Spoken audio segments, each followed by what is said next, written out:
дахиад нэг одоо гол асуух асуулт байна. Одоо tricks big evil гэж ойлгож болох уу? Одоо чөтгөр гэж ойлгож болох уу? Нөгөө partix гэж. Ер нь тэгж ойлгож болно. Угаасаа Меркур гэдэг байхгүй юу? Одоо бууд гэж. Бууд бурхныг хэлээд байгаа байхгүй юу? Меркур гэж. Тэгээ Меркур ч өөр юм мөнгө усыг хэлж байгаа шүү дээ. Тийм барцгүй юм докторгүй идэв шүү дээ. Одоо бид нэг халуун шилийг ингээ хаглаад мөнгө усыг ингээ гойжлохоор яах вэ?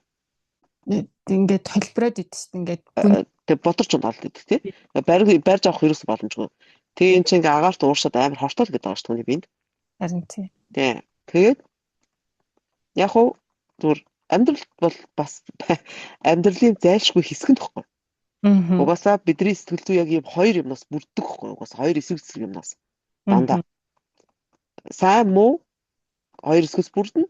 Сайн нь болохоор тэр бурханлаг одоо архетип. Нөгөөх нь болохоор юу?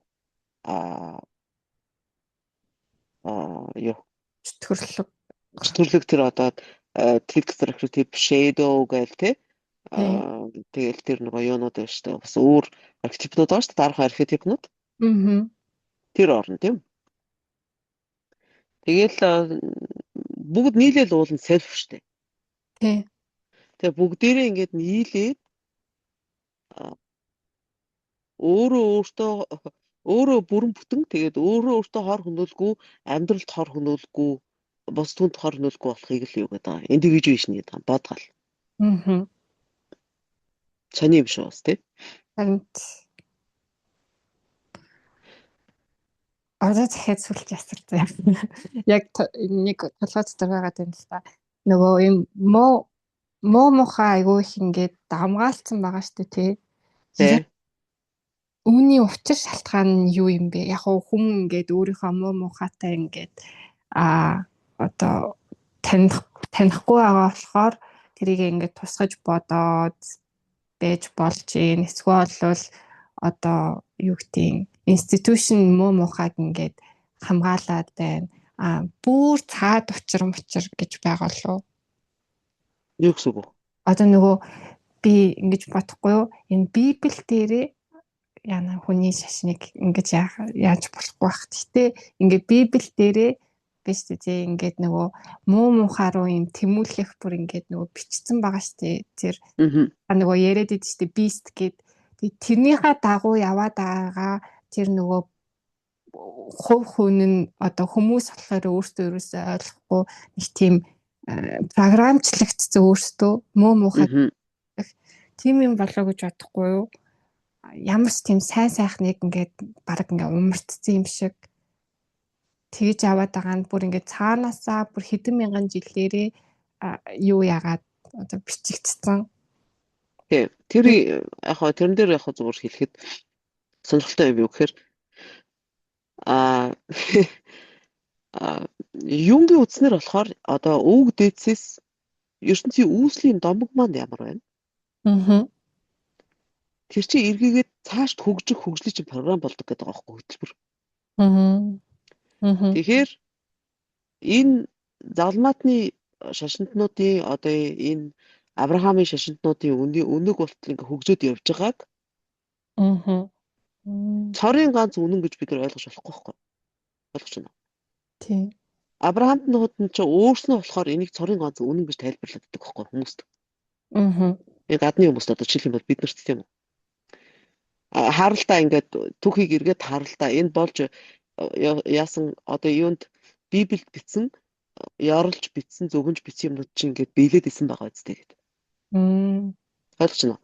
Тэгэхээр Библи бол цорын ганц үнэн шүү дээ. Бурхны үг гэдэг чинь ийм л гэдэг байхгүй гэдэг ингээд нь шүү дээ. Энд чинь юу гэсэн үг гэхээр энэ хорвоод энэ дэлхийд ирэх амьдрал заавал ийм байх хэрэгтэй гэсэн үг биш байхгүй юу? Ойлгож байна юм байна уу? Ойлгож байна. Эдгээр өөрснөө тэр үг дэцээс ирсэн юм бас гинжин холбоотой байдаг гэдэг шүү дээ. Би бүр намгийн хажил тайлбарлаж өгсөн шүү дээ. Тийм. Тэгээ тэр Насас Вакалисын кинонд бас байж байгаа шүү дээ. Ингээд ширэн доогуур хөлөөрөө төмөр могоноос гинжтэй байгаа. Тийм. Тэгэхээр эдгээр бол өөрснийхөө програмаар өөрснийхөө удамаар ингэж явсан л байхгүй. Гэхдээ бусад хүмүүс бас яг ингэж хөгжих ёстой гэсэн үг шүү дээ. Тийм. Тэгэхээр би чиний асуусан асуултанд хариулж чадсан уу юу? Үгүй амар сайн ойлголоо. Яа гэвэл нөгөө бид нэр өөр одоо удам ухсайтай шиг үдгээ ингээд мартцсан яваад байгаа юм уу? Тий. Тэгэхээр бид нар нөгөө өөрснөө язгуурынхаа домгийг мэдгүй учраас эдний энэ тогтолцоог ингээд үнэн гэд ойлгоод тий. эдгээр маш ухаантай учраас ийм хүч чадалтай яваад байна. Ийм баян тансаг болоод байна. Бүр бэлтгэлхийг одоо дайнхийг хэрсэн ийм тогтолцоотой болчихлоо шүү дээ. Тэгэхээр тэгээд дээрэс нь эдгээр чи өөрсдөө тэгж ярьдаг байхгүй ингээд манай Библи бичсэн юм яг бүгд болоод өнгөрсөн байгаа шүү гэдэг шүү дээ. Тэнгүүд хүмүүс бүрч тэгж боддог байхгүй. За ерөөсөө цорын ганц үнэн энэ л юм байна даа л гэж бодож байгаа шүү дээ. Ерөөсөө ийм л байх хэрэгтэй байсан юм байна гэж боддог. Энэ чинь ийм фаталистик дефитист бодож байгаа байхгүй ийм дорой ийм ялагдсан маягаар тий. Тэгээд ийм л байх хэрэгтэй юм байна гэсэн маягаар бодож штэ. Гэтэл өөрөө ингээд тайлбарснаар нь би хэлж өгöd нь штэ бүр ингээд. Ямар ард түмэн ямар айс аванд соёлын айс аванд төрсөн ямар экосистемд төрсөн тэрнээсээ болоод өөр үүслийн номгтой байдаг. Тэгээд тэр үүслийн номг нь тэр тухайн үр удамдаа цаашд хөгжих тэр хөгжлийнх нь хөтөлбөр болно гэсэн байгаа шүү дээ. Бүр юм гинж шиг гэдэг байгаа байхгүй. Тэгэхээр тэр чинь ингээд ойлгочоор бид нар бол яг ясам дээр бол зүр колоничлуулснаас болоод оюун ухаанаа колоничлуулснаас болоод эдний юмд бүхийг л мхийгээл ийм л байх хэрэгтэй байна гэж ойлгочоо явж байгаа байхгүй өнөөдөр. Харин тий. Тэгээ өнөөдөр амьдрал маань амьдрал биш болоод там болоод ингээ би энийг ойлгох одоо сүүлдээ амжилт юм хэрэг Монголд гардаг болчихлоо шүү дээ. Урд нь бол ийм байгаагүй шүү дээ. Харин. Тэгээ энийг хүмүүс зүгээр ингээд нэг юм сенсац хөөх маягаар сонсоод гэмт хэргийг ингээд сенсац хөөх маягаар сонсоод өнгөрчихөж байгаа. Энэ яаж байгаа гэхээр ерөөсөө цэвэр нөгөө өөрийнхөө тулж үзээгүй танилцаагүй ажиллаж сураагүй өөртөө нэгтгэж аваагүй сүдрэн шүү дээ. Тэр сүдрээ гадагшин тусгаад л байгаа байхгүй. Тэгэн ч нэг тийм нэг бодлоо нэг юм хобби шиг болчихж байгаа байхгүй. Өөрийнхөө сүдэртэй нүүр тулж зоригтойгоор тэрнтэйгээ үзэлж задлах тийм үү? Энэ шиг зөвхөн өөртөө бас шаардлага тавьж ажиллахыг хэлж штэ. За муу талуудаа бас өөртөө шударгаар хүлээн зөвшөөрөх хэлж чинь тийм үү? Тий. Тэгэхээр ийм юмаа хийх маш хэцүү байхгүй. Тийм учраас ингээл нэг хэрэгээс нөгөө хэрэг ингээл мандангууд тэрийг ингээл яриад одоо жишээлх юм бол тэр муу хулангаа тий тэр давтаргүй олиггүй авгаа ээж болно тийм үү? Зөндөө олон зохиолч үзэг нэгтэй нөхдийнхээ дургуг хүргэсэн байж болно тийм үү? Гэхдээ ингээд тэр ч одоо ингээл далиндуулаад одоо ингээл нэг булаа балаагаа дэлгээд тэр нь ингээд цэнгэл болцсон юм шиг л тийм сэтгэл төрүүлж байгаа байхгүй манайх. Айл сэхэтэн боловсралтай гэсэн хүмүүс нь ингээл энийг тэнэг авгаа одоо байдлаасаа дуугаа олоосоо энэ ерөнхийлөгч нь одоо өршөөлөө эсрэгээр нь болгочаасаа гэл ингээл бичээл. Энд чи яаж юм гэхээр ингээл ерөөсөө дандаа хүмүүсийн мууд дурлал тэгэл дандаа болохгүй бүтэхгүй хэрэг мандлаа гэл тэнгууд тэрийг ингээл сошиалаар дагаж уншаал. Тэгэхээр өөртнийг тийм тайвшрал төрдөг хөхгүй. Аха. Тэгээ ингэж яваад авах тусмаа нөгөө өөрийнхөө сүлдэртэй ажиллах чинь ерөөсөө хаягдчихдаг, мартагдчихдаг. Тэгэл тэрийг л амар terribly unconscious гэдэг юм. Аха. Ерөөсөө ингээ ухамсар нь амар сэрээгүй хүмүүс гэж нэрлэдэг байгаа байхгүй юу? Ийм хүмүүсийг. Ингээл ерөөсөө даалт ухамсартайгаа яваа ерөөсөө мэдгүй ингэж явсаар агаад тэгэл өгчдөг. Харин одоо яг таны нөгөө яг тайвширдаг гэдэг дээр ингээд нэмээд хэлэхэд би яг юу гэж нэммээр байна гэхээр ингээд надаас илүү муу хүмүүс байгаа шүү гэд өөрийнхөө муу юмтай тулахгүй аахгүй юу хүмүүс. Тийм. Өөрийгөө сайн гэж үзээд би өстой хаавч ингэдэггүй юм штэ гэж бодож шүү дээ. Тэгэнгүүт өөртөө шаардлага тавих нөгөө хөгжих нөөц бололцоо хүн зөндөө багш потенциал. Харин тийм. Тэрийг юу яах? Ухах тэр юм байхгүй болчихж байгаа байхгүй. Тэгээд нэг ёсны ерөөсөө уул нь бол би өөрөө кино зохиогоод өөрөө амьдралынхаа гол дүр тогломоор байдаг. Гэтэл өөр хүний кинонд нэг муу туслах дүр тоглол хэдхэн секундээр үзэгдээд дууссантай адилхан тийм кино шиг л тэгж амьдарч байгаа байхгүй. Харин тий. Тэ нөгөө өхлийнхаа орон дээр өстө тийш минь яв энэ шим минь яв гэж нэг харамсаал тэгээд дуусч байгаа. Тэгэж хүн өхтэй маш харамсдаг гэдэг байна шүү дээ. Хөөх ингэ ер нь амьд явж байхдаа өхгүй юм шиг бодож явдаг байна шүү дээ. Тэгэл яг өх холонготой бөө яана миний амьдрал ингээд дуусчлаа гэж бодоод амар харамсдаг. Яагаад дууссан ч ойлгомжгүй ерөөсөн. Юу ч болоод өнгөрсөн бөө.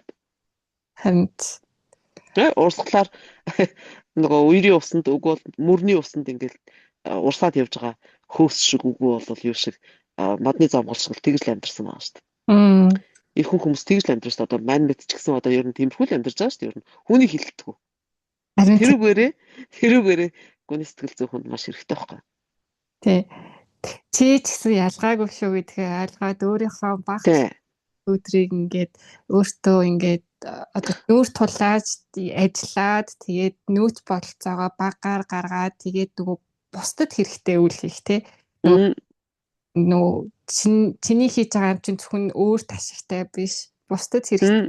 Тэгээд ингээд явхаар чинь одоо нөгөө vibration тийм одоо нөгөө хүмүүс ингээд баг-багаар өөрчлөгдөж эхэлж байгаа хгүй дагаад болт юм биш үү? Өө 8 тарилцаа гэдэг чинь юм биш тэгээд надад тэр нь одоо гүний сэтгэл зүйн хамгийн гоё юм санагддаг байхгүй.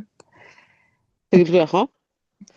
За эдний хүмүүс яагаад ийм сонин хүүтэн рационал ухаантай сэтгэл гэж юм байхгүй юм болцсон юм бэ? Робот ч ингээ програмчлалсан юм шиг болцсон юм бэ? Энд чинь ингээ түүхэн үе шаттай. Нэгдүгээрт нь одоо бид нар соён гэгэрэл гэл нэг манусыг бүр нэг гэгүүлсэн юм шиг болоод өнгөрсөн юм шиг бодоод байгаа шүү дээ. Enlightenment. Тий. За энд бол яг юуны одоо Европын цагаан арьстай хүмүүсийн сэтгэлийг дундуур нь яг 2 хуваагаа ийцсэн юм шиг тийм юм болсон байхгүй. За юу гэсэн гэхээр ингээд хүний ингээд зүрх сэтгэлийг субъектив гэж ойлгуулж гисэн. Тэгээ шийдэл ухаан ингээд нэг юм гарч ирсэн шүү дээ тийм үү. Тэгээд нөгөө майнд гэдэг шүү дээ одоо энэ оюун ухааны болохоор объектив гэж ойлгосон. Тэгээд энэ амьдрал одоо энэ насандаа амжилттай явах, зөв амьдрах тийм үү? Зөвөр бодож сэтгэх, уур чадвартай мэрэгжил эзэмших боловсралтай болоход объектив байх ёстой л гэж үзсэн байхгүй. Энэ ч юу гэж юм гэхээр зөвхөн бөндгөрөөл ажиллах гэсэн үг тийм үү? Тийм. Сэтгэл бол хэрэггүй болгосон байхгүй. Тэгмүүд эн чинь яг нөгөө лоботом бэлгэсэн юм шиг болсон байхгүй юу? Тийм үү? Лоботоми гэдэг нь энэ тархины префронтал кортекс гэдэг тэр тархины юу үүд хэсгний юуг нь холбооснуудын бусад хэсэгтэй холбоотой тархины бусад хэсэгтэй холбогдох синапс нөгөө юунуудын холбооснууд бүгдийг огтой хайцсан гэдэг байгаа шүү дээ тийм. Яг тэр шиг юм чинь ингээд үе шаттай болоод өнгөрсөн байхгүй. Бидний нөгөө магтаад байдаг соён гэгэрэл гэдэг юм чинь шашныг үгүйсгээд тэгээд шийдэл ухаан гэдэг юм гаргаж ирээд за хоёрдугаарт нь аж үйлдвэрийн үеийг нөгөө колоничлалын үе гэж. За энд чинь ингээд хам юмнуудаар механикч болсон. Тийм үү? Тийм. За тэгэл баахан хүмүүсийг колоничлсан шүү дээ. Ингээд Африкаас боолчууд чинь ингээд боолоод чи аваач юугаар онгоцоор зүгөөл урд өмнөд Америкт аваачаал. Тэнд улс орнууд үүссэн шүү дээ ер нь. Юугаар юу хуучин хоёр твдээ байжсэн уугуулуудтай нөгөө харууд нь холилдоод тэр чинь мулаат мистиц юу ч гэлээ хэдийн янзаар нэрлэдэг. Хоорондоо ойлтоод нэг баахан хүмүүс үссэн байхгүй. Одоо Куб, Муб тэгэл нь Перу, Мексико, Бразил, Аргентин тий? Аашлал бүр тэр байтугай Венесуэл энэ ч тийм холимог хүмүүс байж байгаа. Колоничлаас гарч ирсэн хүмүүс. 19-р зуун тийм үү? За ингээд төмөр замтай болсон, өөрийн одоо нөгөө өөрийн хөдөлгүүр гэдэг юмтай болсон учраас төмөр замтай болсон, сонгостой болсон, үйлдвэртэй болсон, хүн зүртлийн аппараттай болсон. Тийм ээ? За тэгээд энд ер нь яг юугаар нь л хүнийг хэмждэг гэхээр ерөөсөө ашигтай хэрэгтэйг нь л. Тэгээд хөдөлмөрийнх нь үр бүтэмжээр л үнэлдэг байхгүй. Ерөөсөө чадвараар нь. Би ингээд Эрдэнэтэн болоод яваал ихтэй сургууль багшлал ингээд явах юм бол би сүрхий. Тийм. Гэхдээ би сайн хүн байна уу, муу хүн байна уу, хүүхдээ хүчнэтдэг байна уу, хүний хүүхд хүчнэтсэн байна уу, ашигласан байна уу, ерөөс хамаахгүй. Сайхан маск зүүсэн хүмүүс, баг зүүсэн хүмүүс эндээс гарч ирэхээс яах вэ? Тийм ээ. За 3 дугаарт нь яасан дэлхийн 1-р тай. Тэ? Яасан? Маск нь хуулсан. Нэг бодлын маск нь хуурах шулсан тийм үү? Тий. Аимшигтай би нэг алж чадаагүй 1-р тай. Тий. За тэгсэн чинь нөгөө Great Depression гэдэг юм болсон тийм үү? Америкийн аимшигтай хямрал гэдэг нөгөө эдийн засгийн хямрал гэдэг. Хүүхдүүд нь турж өгчих гал. За Франклин Рузвельт гарч иж New Deal гэдэг бодлого явуулж юг state capitalism гэж нэрлэдэг төрийн капитализм хөгжүүлж хүмүүсийг ажлын байртаа болгохыг бодсон тийм үү? Тий. Нүсэр юуны суурь байгууламжнуудын төслүүд гаргаж ирж тэрийг юунаас Federal Reserve гэдэг тийм үү? Холбооны юуны сангаас санхүүжүүлж. Төсөвжүүлж тийм үү? Дэлхийн 2-р дан болсон. Тэ? За энэ дэлхийн 1-р дайны үед бол бид нар живтэй болсон шүү дээ. Юуны сэтгцийн имлэг мэмлэгтэй болсон шүү дээ. Сэтгэл зүй гэдэг юм гарч ирээд энэ тийм салбар хөгжөөд. За дэлхийн 2-р дайны дараа яасан? Энэ хүн зуртал чинь бүр шашин шиг болсон байхгүй. Нөгөө ихтэй сургуулиуд чи би түрүү ярьсан да. Бараасуудын бэлэн бороод болоод. Тийм үү? Тэгээ шийдлэх ухаан чинь зүгээр баг зэвсэг болчихлоо шүү дээ корпорациудын. Тий. Тэгээ бид нар ийм байдалтай өнөдөр сууж байгаа. Тэгвэр одоо 5 дугаар үе шатандаа орчод явж байгаа юу лээ? Шинэ мянган гэл тийм үү? Одоо аимшигтай ямар тоолж байгаа юу гэхээр ген техник тэгээд нано өөрийгөө ингээ ухсардаг юм нано партиклыг хүний одоо судсан тийж одоо бидний хүн соолн тэгээд эхэлсэн тэгээд байгаа шүү дээ. Харин тэгээ бидрийг юу яах гэдэг. Одоо энийг трансхуманизмус гэж нэрлэдэг. Тэгээд энэ юутайгаа 5G-тэйгээ холбож биднийг сайборг маягийн болгох гэдэг байгаа байхгүй. Ийм синтетик хүмүүс гэх юм уу? Тэгээд нөгөө юу хиймэл оюун ухаан гэдэг юм ухаан хатан хөгжүүлж байгаа. Ийм хийж байгаа энэ хүмүүс. Тэгээд аимшигын юу энерги асуудалтай.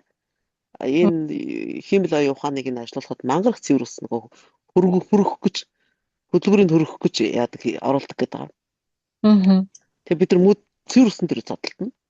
За юу нөгөө эрчим хүч нөгөө халаалтын систем энэ юу тансаг амар одоо том байшингууд чи халаахын тулд тийш цөмийн юугаар энергиэр халааж штэ. Эннээс гарч байгаа шавхар юугаа нөгөө шар нудгаа урааныхаа хаягдлыг цөмийнхаа хаягдлыг хаашаа их юм битгэлцсэн. Тэгээ нэг манай сургалтанд орж ирсэн нэг залуу нэг юм хэлж явсан да. Юу гэхээр энэ манай дэлхий дээр ерөөсөө энэ цөмийн юутай идэвхтэй цацрагтай хүнд металлууд хөрсөн дээр ил гарч ирж болохгүй юм билээ шүү дээ. Санаж байна уу? Санаж. Хэрвээ ингээ ил гарч ирэх юм бол бид нар нөгөө дэлхийн ингээд өөрийгөө нарнаас хамгаалдаг юм механизм байхгүй болчих юм билээ гэж. Дэлхийг ингээд наранд шатчихгүй ингээд байлгаж идэг юм цэвэр усны үед юм байна. Усан давхаргам. Тэгээ энэ хүнд металлтай юу ийм цацрагтай хүнд металлуудаа юу биеийнхэн доор нь нууж байд юм байна. Дотор байд юм байна. Гэ яриадсан санаж байна уу? Санаж. Тэгэхээр ийм аюултай юм хийж байгаа байхгүй. Тэгээ нэг өөр сонирхолтой юм хэлэхэд энэ Карл Юнг unidentified flying object UFO гэдэг да. За. Үгүй бол unidentified aerial phenomena гэж бас нэрлэдэг да. Тодорхойгүй одоо агаар мандалд болж байгаа тодорхойгүй үзэгдэл юм уу? Үгүй бол агаарт нисэж байгаа тодорхойгүй объектууд. Нөгөө нисдэг давгийг хэлээд байгаа шүү дээ. Тийм. Тэгэл нэг мэдгүй ер нь нэг 30 хэдэн оноос ахуулаад ер нь нисдэг давг ярьдаг болсон гэсэн хүмүүс. Харин тий. Тэ? Ингээл үзэгдээд харагдаад байна гэх. Тэ? Тэгээд юм юуг тайлбарладаг гэхээр ингээд урд нь бол ингээл түүхэнд ингээл хүмүүс одоо ингээд ерөөсөө ухамсартаа ингээд мэддэггүй. Тэгээд нөгөө коллектив бүх нийтийн амьдралд нь маш чухал хэрэгтэй юмнууд байт юм байл та. Тэр юм нь ийм даалд ухамсараас ингээд одоо юу гэдэг бидэрт тусгал болж харагддаг гэдэг байна. Ойлгож байна уу? Ойлгож байна. Хий үзэгдэл шиг харагддаг гэдэг байгаа байхгүй юу? Аха. Гэхдээ бид нар бол илэрж дэмэрээ тараад байгаа биш. Аха. Цэвэр ингээд өөрөө ухамсартайгаар мэдхгүй. Гэхдээ бидний амьдралд амин хэрэгтэй юм ингээд харагддсан юм л да. Тэгээ зөвхөн нэг хүнд биш. Амар олон хүнд ингээд өөр газарт нэг цаг одоо нэг эрнийг дамж харагдсан юм уу? Тухайн үеийнхэн zeitgeist таарж тийм харагддаг гэдэг байгаа байхгүй юу? Тэгээ нөгөө одоо бид нар нөгөө нэг юуны 90 үе гэдэг байгаа лээ. Бомбын 90 үе. Бомбын 90 үед орж байгаа гэдэг байгаа. Тэр чинь нөгөө Wasserman гэдэг юугаар англиар юу гэдэг лээ? Aquarius гэдэг лөө. Тэгээ нэг хоёр бомбон дотор усыг барьсан нэг тийм эрэгтэй хүний юугаар дөрөв дүрсэлтэй шүү дээ. Одоо дуусч байгаа 90 маань загсных тийм үү? Хуваагдлын үе хоёр загсаар яадаг тийм. Тэгэхээр одоо энэ нөгөө хүний энэ сэтгэл оюухан гэсэн хуваагдал ингээд дуусч байгаа, шүтэрж байгаа 90 үе ихгүй юу? Шинэ 90 үе маань эхэлсэн ирсэн. Бомбын 90 үе чинь. Бид нар бол яг босгон дээр гэж байгаа. Тэгээ юу гэж үзэж байгаа гэхээр энэ 90 үед бол хүн уул нь мандах юм байна. Энэ 90 үетэйгээ золгож чадвал. Тэгээд нөгөө жинхэнэ бүрэн бүтэн болох, бодгол болох юм нь их одоо маш цөөхөн үнд урд нь боломжтой гэсэн бол одоо бол ер нь тэр цаг нь ирчихэж байгаа юм байна. Маш олон хүмүүсийн бодгол болох боломжтой болох юм байна. Бүрэн бүтэн болох юм байна гэж. Эрүүл сэтгхүүтэй, элэг бүтэн, тийм үү? Элдв янзыг гаж юм сэтгцэн асуудалгүй юм болох. Ялаарших, тийм үү? Олноороо ялаарших. Тэгээ тэр мандалаг UFO гэж хэлдэг байгаа байхгүй. Ойлгож байна. Тэгээд бүрэн бүтэн болох тэр юу штэ.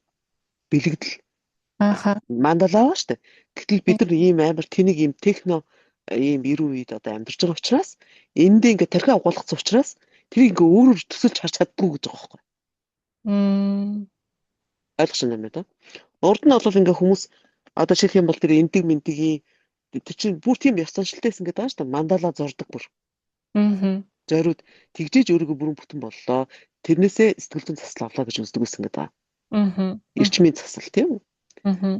Тэгэхээр тэр үеийн хүмүүст бол хийм харагдвал нөгөө мандалаа л харагдах юм байл та. Тэр чинь одоо болохоор бидний нөгөө ухамсартай амьдрал нь ингээ хитрхи технократуудад ингээ яатсан тархитулсан. Тархи судцаа ингээ базуулсан байгаа шүү дээ. Бид нар бариулсан байж байгаа шүү дээ. Тэгээд цус мусандаа графин оксид шахуулсан тийм үү? Тэгээ ийм болохоор ихээр бидний нүдэнд харагдаад байгаа юм нь юу гэдэг байгаа байхгүй. Нисдэг тавг. Сонирн байгаа үстэй. Сонирн байна. Тайлбарлаж байгаа нь тий. Уул нь бол нисдэг тавг харагдаад байгаа ч юм биш. Яг ясам дээр бол тэр чинь мандалаа л гэдэг байгаа байхгүй. Ингээ хүн өөрөө бүрэн бүтэн болох тэр мөрөөдөл нь ингээ өөрт нь эргэж тусгал болж харагдаад байгаа. Тэгээ өөрөө жоохон ийм ухамсар нь ингэж амар гажцсан ингээ угаагдсан учраас тархи угаалгацсан учраас зөвхөн ийм техник болж харагдаад байгаа гэдэг байгаа байхгүй хүмүүс. Энэ сонирхолтой байгаа хэвээр. Сонирхолтой юм. Гүний сэтгэлзүй талаас нь тайлбарлаж байгаа. За тэгээд хоёлаа одоо дараагийн хичээл өнөөдрийн хичээлийг ингээ дуусгая да. Дараагийн хичээл болохоор хоёлаа ч шууд нөгөө шүүх хэмлэг рүү орох гэдэг. Шүүх хэмлэг рүүгээ орохоос өмнө би ингэж бодсон. Ер нь нэг энэ одоо юу гэдэг хэргийн мөрдлөг ер нь ингээд хэрэг гарангууд хэрэг гарсан газар дээр яаж эхэлт юм бэ гэдгийг тийм үү? За тэгээд энд шүүх хэмлэг ямар оролцоотой гэдэг ингээд ерөнхий тогтолцооныхын үүднээс хэлж өгөөд тэгэхээр тэр adversarial, inquisitorial гэж нэрлэдэг байгаа хоёр өөр тогтолцоо байж байгаа.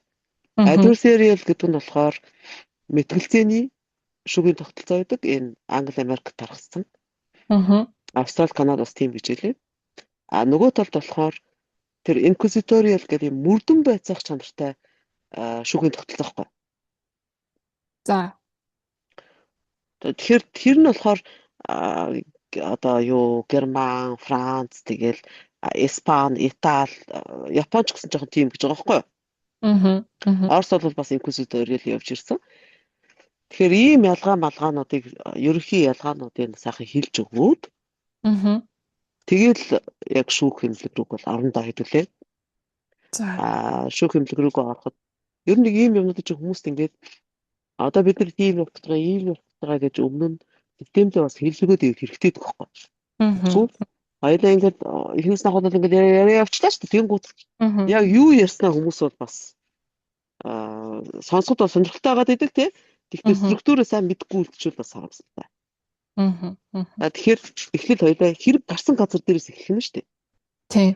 За тэгээд шүүх хэмжлэг гэдэг юм ба энд үүднээс нь ингээд хоёр өөр тогтолцоо байна шүү гэж тайлбарлаад ингээд явна. За тэгчээд юу аа шавж судлал. Тэ? За шавж судлалынхаа үгүй шавж судлал биш шүү уучлаарай. Галт өмөр. Уучлаарай. Өмөр за. Галт өмөр. Галт өмөр гарсан газрыг яаж шүүх хэмжлэгээр шалгах юм бэ? За 3 дугаарт нь юу? Шавж судлал. За 4 дугаарт нь эмгэг зүй гэдэг. Патологи. Одоо хүний бие юу яаж яасан гэмтээсэн байна? Хүндлэнгийн юу орсон нөлөө орсон байна уугүй юу тийм үү? За 5 дугаарт нь токсикологи гэж тэр хүн хорцсон байна уу гэдэг шалганд. Өвөө бол ямар нэгэн тийм драг мансуурлах байцны нөлөө байна уу тийм үү? За 6 дугаарт нь болохоор хурууны хээ. Хурууны өндөгний хээ. За 7 дугаарт нь болохоор цус юу нь яаж өсөрсөн бэ? Тэгээд ДНА шинжилгээ хийдэг тийм мэргэжилтнүүд байдаг. Цус гэдэг чинь одоо хүн зогсож исэн бол ингэж өсөрдөг, хөвчихсэн бол ингэж өсөрдөг гэдэг өөр идэг байхгүй. Сонь багц? Сонь. За 8 дугаарт нь хүн судлал талаас нь. Хүн судлал талаасаа бол яадаг гэхээр хүний нүүр танихад бас айгүй хэрэгтэйсэн байгаа юм. Байна ер нь. Тийм. За бас яснуудыг нийлүүлэхэд одоо жишээлх юм бол хүмүүсийг хэрмэгдүүлж алаад нэг дор булцсан байгаа шүү дээ. Тийм. Ингээд төсөөлөд бодъё тийм. Тэгэхээр чам юу н ясыг ингэж таних нэг хүнийг болгож эвлүүлдэг мэргэжлүүд байдаг гэдэг байгаа байхгүй. За тэгээд ДНА-гаар нь хөөгөөд хэн бэ гэдгийг айдентитиг нь тодруулах юм бол ингээд ар гэрийнх нь энэ хүнийхээ цогцыг оршил одоо нэр төртөгөөр оршуулах хэрэгтэй гэх байхгүй. Өө гашуун нэмгэрэхэд шийдвэрлэх үүрэгтэй алхам гэсэн үг шүү дээ. Гэтэл олон хүмүүс ийм боломжгүйгээр гацсан байдаг. Ингээ өөд болсон хүмүүсийнхаа цогцыг нь нэг дор болгож, эвлүүлж тэгээд ном ёсоор нь оршуулж чадахгүй явж байна гэсэн үг байхгүй. Энэ чинь маш хэцүү гэсэн үг шүү дээ хүний сэтгэл зүйд тийм үү. За 9 дугаарт нь хүний нүрийг таньдаг юм. Facial reconstruction гэдэг. За 10 дугаарт нь энэ цахим байгаж маш хөгжсөн учраас одоо digital forensic гэдэг юм аа. Өсрөнгөө хөгжиж байгаа. За. Маш сонирхолтой. Энийг бол би бас нарийн мэдэхгүй шүү дээ. Зөвөр ингэсэн байна кейснүүд яриад өнгөрн тийм үү? Аха. За 11 дугаарт нь forensic psychology. За. За энд бол бас яг сонирхолтой юм бас мэдээж байгаа. Аха. Forensic psychology-га бол тэр сая бол өнөөдөр бас нэлээд ярьсан шүү дээ. Тий. За ийм байна. Тэгэхээр айгуул дараачийн хичээл айгуул нэг 2 болж л дуус. Харин тийм байна дөө. Магадгүй тий. Хэтэрхий товчхон ярьчвал бас хайрын юм уу даа гэж бодохгүй би. За бид өөр асуух юм байна. Өнөөдөр ч сайхан юм асууж авлаа, мэдэж авлаа. Тэгээд за ингээд хичээлээ дүгнээд ингээд миний одоо сэтгэл санаа их сайжирлаа. Яагаад гэхээр чинь жоохон энэ мууд нь автчихаадс ахгүй энэ хүмүүс ямар муухай юм бэ гэдэг амар нөгөө хүмүүсийн муухай ингээд өөртөө аваадс ахгүй. Тэгээд одоо тий. Одоо болохоор би ч одоо нөгөө хөгчөн гомерлийн үр удамштай би энэ хүмүүсээс өөртөө гэдэг юм итгэл үнэмшилтэйгээр босглаа. Өмнө зөндөл сонсч байсан л та. Гэхдээ яг ингээд нэг толгойн орно гэдэг чинь нэг арай өөр юм бидэн шүү дээ тий. Хал өөр удам өгсаа заавалчгүй энэ одоо энэ хүмүүсийн бүтээсэн байгаа юм нь үнэн биш шүү дээ. Тэгээд арай өөр зам байж л тараа гэдэг тийм айгүй гоёор туслаа миний хувьд. 70 онд энэ чинь хэрэгтэй байхгүй. Тэ. Зүгээр хүмүүсийн сэтгэлд хэрэгтэй гэж би юм зохиож ярьж байгаа юм биш шүү дээ. Хүмүүсийн зүгээр сэтгэлийг нь тайвшруулах гэж ярьж байгаа юм биш шүү дээ. Аха. Тэ? Аха. Юнгийн үүднээс гүний сэтгэл зүйн үүднээс юу гэж тайлбарладгийг хэлж өгч байгаа би, тийм үү? Тийм. Тийм. Тэрнээс би зүгээр хүмүүсийг тайвшруулах гэж яриад байвал энэ ч бас сэтгэл зүйн ус биш байхгүй. Аха. Тэгээ дээрэс нь хүмүүсийг хуурч чинь гэсэн үг байхгүй юм. Тэгээ хүн өөрийгөө хуурж яваад бол тань үзэхгүй байхгүй. Харин тэр үнэ шүү. Тэ. Ямар ч гэсэн гоё ялаа. За окей. Миний хувьд бол илаашрал болчихсон. Энэ хичээл. Илаашрал болж байгаа. Ерөөлөр болтгой. Тэгэл аль аль нь хідүүлээ тэгэл бүрэн бүтэн болохын тулд амьдарцгаан шүү дээ. Өөр яг уу. Амьдрах гол даалгавар мал тэр юм чинь. Харин. За баяртай мэд үү? За баяртай. Зав гаргаж зүүмээр өөрч хичээл уншуулсанд их баярлалаа. Анхаарал тавьж сонссон. Шав нартаа бүгдээрэнд их баярлалаа. Дараа уулзлаа баяртай. Баяртай. Баяртай.